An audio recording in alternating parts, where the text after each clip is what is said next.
नमस्कार विद्यार्थी व पालक मित्रांनो, आपल्या सर्वांचं स्वागत आहे विजन करिअर काउन्सिलिंगमध्ये. मी योगेश्वर गुट्टे, आपला एज्युकेशन आणि करिअर मेंटॉर. तर इंजिनिअरिंग कॅप राऊंड 1चा निकाल लागलेला आहे. खूप मोठ्या प्रमाणामध्ये विद्यार्थी आणि पालकांचे आम्हाला फोन येत आहेत. सध्या कमी वेळेमध्ये एवढे फोन जास्त अटेंड करणं शक्य नाहीये, पण कॅपच्या शेड्यूलनुसार सध्या 1 ते 3 जुलै 1 ते 3 ऑगस्ट जी आहे, ही आपल्याला कॅप राऊंड 1चा सीट ऍक्सेप्ट करण्याची तारीख आहे. तर आता हे सीट नेमकं कसं ऍक्सेप्ट करायचं, सीट ऍक्सेप्टन्स मध्ये काय काय स्टेप्स आहेत, त्यामधली महत्वाची स्टेप म्हणजे सेल्फ व्हेरिफिकेशन कसं करायचं, त्यानंतर फीज आणि बेटरमेंट ज्याला आपण नॉट फीज म्हणतो, यापैकी कसा पर्याय निवडायचा आणि पेमेंट करून पुढे काय प्रोसीड करायचं याचा लाईव्ह डेमॉन्स्ट्रेशन आपण बघणार आहे. सर्व विद्यार्थ्यांनी हा व्हिडिओ काळजीपूर्वक पाहायचा आहे आणि ह्यातल्या स्टेप्स तंतोतंत फॉलो करायच्या. तुम्ही ह्या स्टेप्स घरी देखील करू शकतात, फक्त यामध्ये चूक करायची नाहीये. जर चूक केली तर तुमचं कॅप राऊंड 1चं सीट कॅन्सल होऊ शकतं. त्यामुळं सेल्फ व्हेरिफिकेशन एकदम काळजीपूर्वक करायचं आहे आणि सीट ऍक्सेप्टन्स व्यवस्थित पूर्ण करायचा आहे.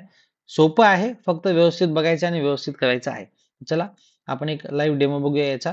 सगळ्यात पहिल्यांदा तुम्हाला काय करायचं, आपल्या सीईटीसीएलच्या पोर्टलवरती इथे सीईटीसीएलचं पोर्टल आहे. इथे तुम्हाला तुमचा ईमेल आयडी आणि पासवर्डने लॉग इन करायचं आहे. लॉग इन केल्यानंतर तुम्हाला तुमची या प्रकारची लॉग इन विंडो दिसते. इथे लॉग इन विंडो आल्यानंतर इथे तुम्ही सेंट्रलाइज ऍडमिशन प्रोसेस कॅप मध्ये तुम्ही जायचंय. कॅप मध्ये गेल्याच्या नंतर तुम्ही तर टेक्निकल एज्युकेशन मध्ये जायचंय, बॅचलर ऑफ इंजिनिअरिंग मध्ये जायचंय. इथे क्लिक केल्यानंतर तुमची या प्रकारची विंडो ओपन होते, जिथे तुमचं प्रोफाईल तुम्हाला दिसतं आणि जिथे तुम्हाला इथे तुमचं नाव, तुमच्या पुढे का नावाखाली इथे तुम्हाला जर सीट अलॉट झालेलं असेल तर your application form verification status application is verified and confirm. Current allotment details तुम्हाला दिसतात. तुम्हाला या राऊंड मध्ये काय लागलेलं आहे, इथं कॉलेजचं नाव दिसतं, इथे ब्रांचचं नाव दिसतं, इथे कुठला बेनिफिट टेकन आहे, कुठली कॅटेगरीची सीट मिळाली, किती नंबरचा प्रेफरन्स मिळाला.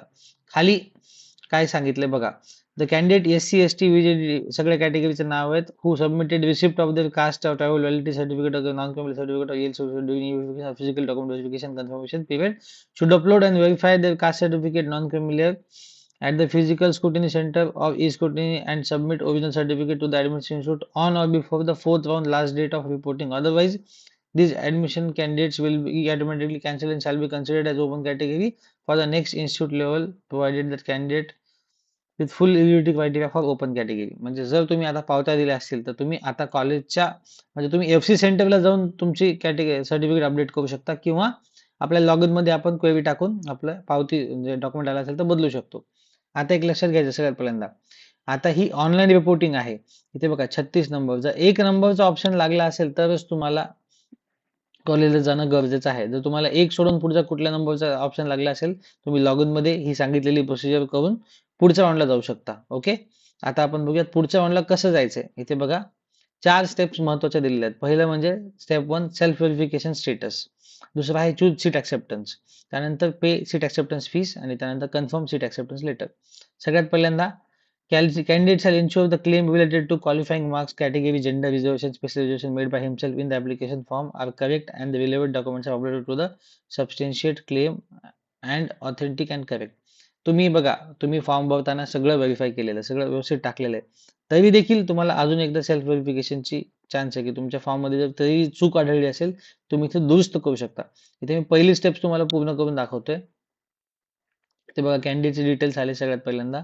ओके, आणि आता इथं अलॉटमेंटचं नाव आपलं इथं कॅन्डिडेटच्या अलॉटमेंटचे डिटेल्स आले. ओके, सोबतच बघा इथे कॉलेजच्या कॉर्डिनेटरचा नंबर देखील आला. तुम्हाला अलॉटेड कॉलेज बद्दल काही माहिती हवी असेल तर तुम्ही इथे कॉलेजच्या कॉर्डिनेटरला कॉल करून विचारू शकता की हा ऍडमिशनची प्रोसिजर काय आहे, फीस स्ट्रक्चर काय आहे, हॉस्टेल आहे का नाही, ह्या सगळ्या गोष्टी तुम्ही इथे कॉल करून विचारू शकता.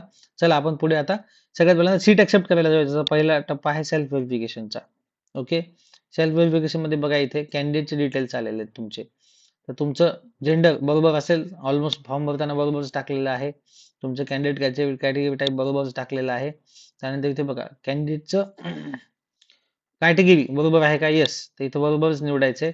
बाकी काही गोष्टी आपोआप सिलेक्ट झालेल्या आहेत, त्याच्यामध्ये आपण बदल करू शकत नाहीये. ओके, त्यानंतर तुमचे जर मार्क्स एकदा कदाचित बदलले असतील, 12वीचे मार्क्स किंवा 10वीचे मार्क्स जर बदलले असतील तर तुम्ही इथे इनकरेक्ट करून करेक्ट मार्क टाकू शकतात. अदरवाईज इनकरेक्ट करायची गरज नाहीये. तुम्ही सगळ्यांना करेक्ट करेक्ट करेक्ट टिक करत चालायचे. करेक्ट मार्क्सला टिक करायचे, करेक्टला टिक करायचे, करेक्टला टिक करायचे. सगळ्या तुमचे मार्क्स नक्कीच टाकलेले बरोबर असणारच आहेत. त्यामुळे ह्या गोष्टी एवढं बघणं गरजेचं नाहीये. आपण तरी देखील आपल्या विद्यार्थ्याचा आपण एकदा चेक करून घेऊया की हा मार्क्स बरोबर आहेत का.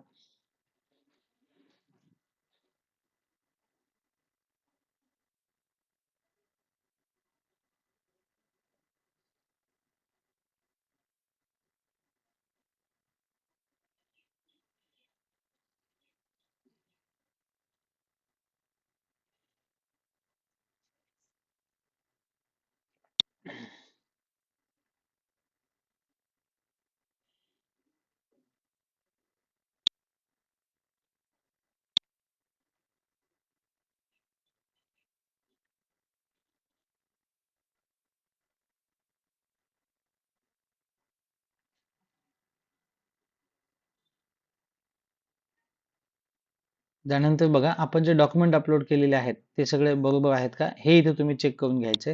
इथे आपल्या कॅन्डिडेटचं आपण सगळं व्यवस्थित अपलोड केलेलं आहे ते एकदा स्वतः चेक करून घ्यायचे सगळं व्यवस्थित आहे का. आता इथे बघा 12वीचे मार्क्स आपण बघू शकतो कॅन्डिडेटचे आपल्या कॅन्डिडेटला 382 आले होते बरोबर आहे. फिजिक्समध्ये जे काय आले असतील मार्क्स ते सगळे आपण इथे बघून घेऊया अगदी बरोबरच असणार आहे तरी पण एकदा आपण चेक करून घेऊया इथे. पॅरलली 2 मिनिटांमध्ये बघून घेतोय.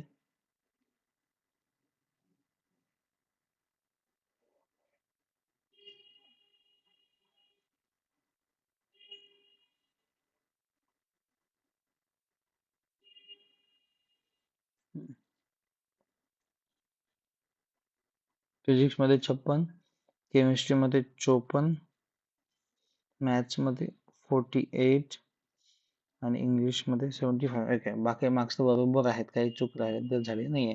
10वीचे मार्क्स पण एकदा बघून घेऊया. 10वीला इंग्लिशमध्ये मॅथमॅटिक्समध्ये 80,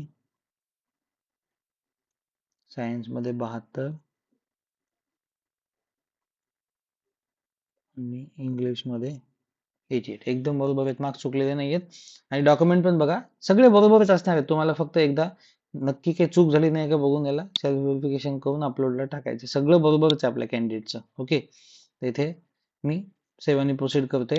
सेल्फ व्हेरिफिकेशनला ऑलमोस्ट सगळं करेक्ट केलेलं आहे खाली फक्त इथे टिक करायचे व्यवस्थित. आता बघा इथे इथे काय चूक करायची नाही जर तुमचे मार्क्स कुठे चुकलेले असेल तर तुम्ही दुरुस्त करून घ्यायचे. ओके मार्क्स जर वाढलेले असतील तर काही प्रॉब्लेम नाही. मार्क्स जर कमी असतील आणि तुम्ही जास्त टाकले असेल तर तुमचं सीट राऊंड वनचं कॅन्सल होतं पण अदर केसमध्ये करेक्ट करेक्ट केल्यास काही प्रॉब्लेम येत नाही. ओके इथे मी प्रोसीड करतोय आणि इथे तुम्हाला झाले.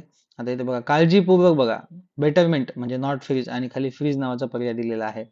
विचारपूर्वक तुम्ही तो निवडायचा. इथे बघा फ्रीज मध्ये काय दिलेलं आहे जर तुम्ही फ्रीज केलं तर तुम्हाला लास्ट डेट फॉर रिपोर्टिंग 3 तारखेला 5 वाजेपर्यंत आहे जर तुम्ही फ्रीज केलं तर.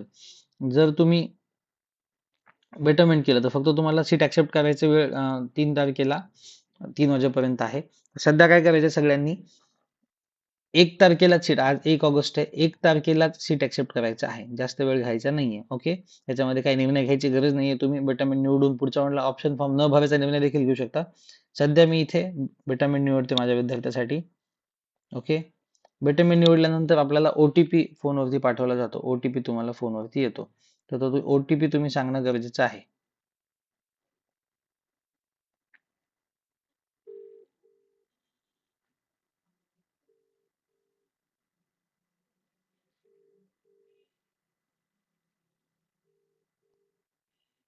इथे आपण ओटीपी टाकूया. मामांच्या फोनवर ओटीपी आला पटकन सांगा.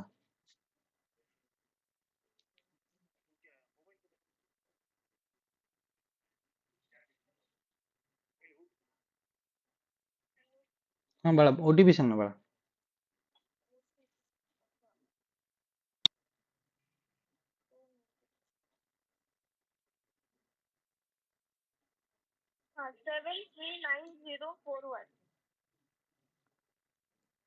ठीक आहे तर या प्रकारे आपल्याला ओटीपी टाकायचा आहे आणि इथे बघा ओटीपी टाकताना नक्की कन्फर्म करायचं की तुम्ही बेटरमेंटच करताय चुकून फ्रीज करत नाहीयेत.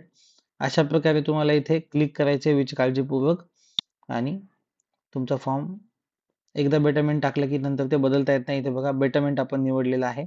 बेटरमेंट निवडलेलं कन्फर्म करण्यासाठी आपण काय करू शकतो इथे आता 1,000 रुपये ऑनलाईन पेमेंट करायचं आहे. ते पेमेंट मी आपल्याला करून दाखवतो सोपं असणार आहे अगदी. UPI ने पण तुम्ही पे करू शकता. इथे बघा बेटरमेंटसाठी आपल्याला पेमेंट करायचं आहे. याआधी आपण ₹200 पेमेंट केलेलं आहे या विद्यार्थ्यासाठी. करायचं फॉर्मची कॅटेगरी बदलली होती. पण तुम्हाला डायरेक्टली प्रोसीड टू पेमेंट येतं इथे. आणि इथे बघा ₹1000 पेमेंट आहे ते तुम्ही कंप्लीट करून घ्यायचं आहे. काळजीपूर्वक शांतपणे UPI ऑप्शन निवडून तुम्ही हे पेमेंट करू शकता. एकदम एकदम सोपी प्रोसिजर आहे.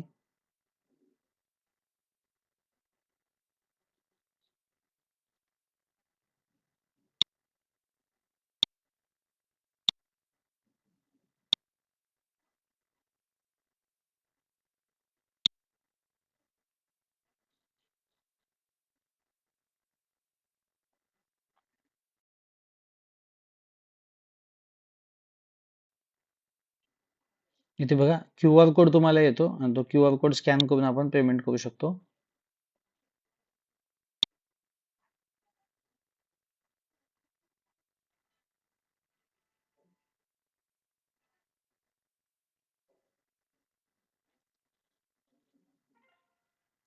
इथे या विद्यार्थ्याचं मी आता पेमेंट केलेलं आहे आणि पेमेंट केल्यानंतर महत्वाची गोष्ट काय ते बघूया आपण.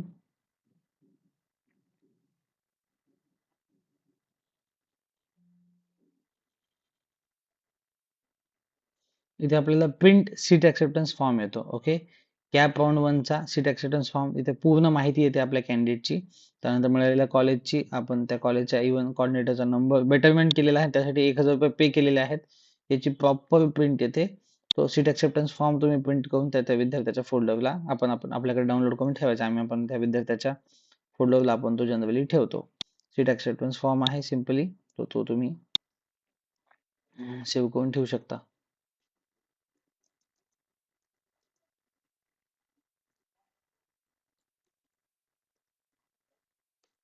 तर या प्रकारे तुम्हाला कॅप राऊंड 1 चा सीट ऍक्सेप्टन्स कंप्लीट करायचा आहे. ओके, एकदम सोपी प्रोसिजर आहे. 5 मिनिटं लागतात व्यवस्थित करायला. मी थोडंसं एक्सप्लेन करण्यामध्ये थोडा वेळ लागला, पण एकदम सोपी प्रोसिजर आहे. घरून करत असाल तर काळजीपूर्वक करायचे किंवा लवकरात लवकर 1 तारखेला ऑफिसला यायचं आणि ही प्रोसिजर करून घ्यायची आहे. ओके, ही झाली इंजिनिअरिंग कॅप राऊंड 1 चं self verification, seat acceptance, fees betterment कसं करावं याबद्दलची माहिती. यानंतर पुढं कॅप राऊंड 2 साठी आपल्याला काय तयारी करायची ह्याचा व्हिडिओ लवकरच रिलीज करण्यात येणार आहे. तेव्हा सर्व विद्यार्थ्यांनी आपल्या लेटेस्ट अपडेटसाठी या चॅनल सबस्क्राईब करायचं आणि पाहत राहायचे विजन करिअर काउन्सिलिंग. थँक्यू.